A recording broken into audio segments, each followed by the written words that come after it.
we cannot have a third of our town and its businesses underwater every time there is a massive storm, and there are massive storms every year. We should count ourselves lucky that we had 4 years, but it's frankly unforgivable that it's taken 4 years, and actually, while progress has been made, nothing is completed. What we must get done is we must get that brook cleaned up, we must finish the sluicegate project, we must work with state and county and federal officials to see what else can be done, because obviously flooding is a larger issue than just something that happens inside the city of Rye. And then as a community, there are things we can do for local health and safety. There are basement apartments that need to be addressed. There are power lines that need to be addressed. There are many smaller items that can be addressed as part of our building code and as part of our preparedness, our communications plan, a mandatory evacuation plan, ways we can handle this.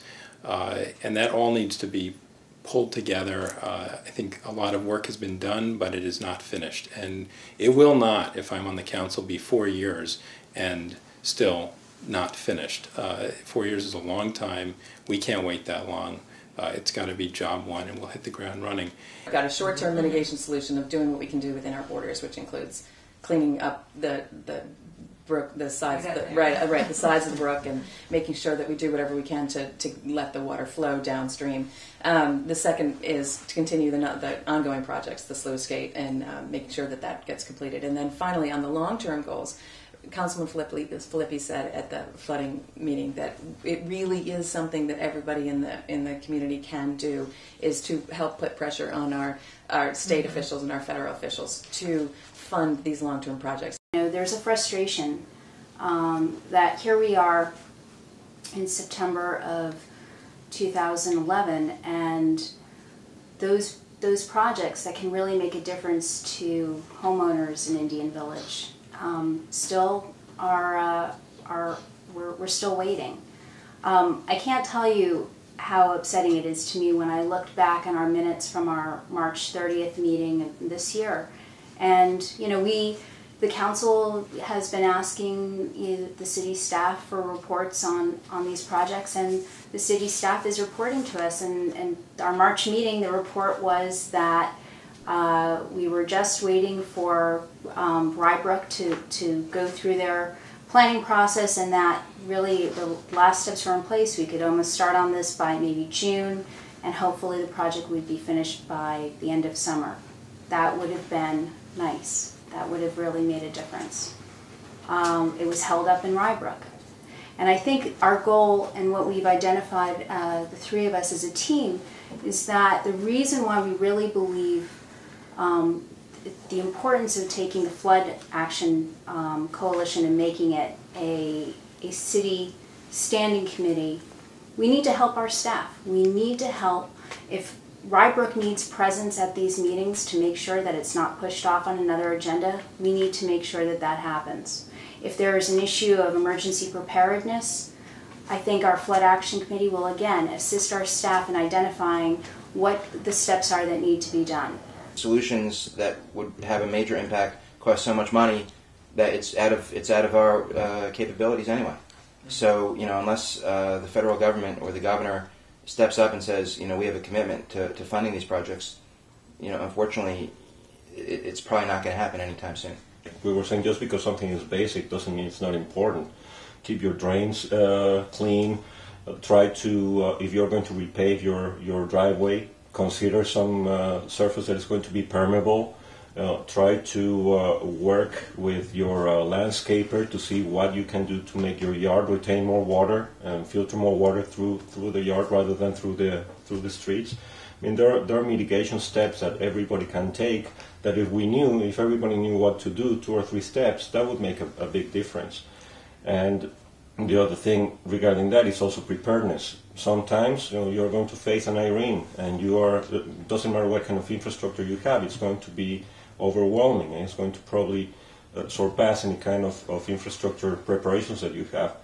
But I think we did a good job, the city did a very good job in terms of getting people prepared for what was coming, and it wasn't as bad as expected, thankfully. But I think that we can also improve the coordination of communication among the citizens. One of the things I was proposing, for instance, is making sure that all the local businesses are well equipped in order to handle all the needs. The sluice gate is what everybody's talking about. That's the project that was identified out of the study that was done.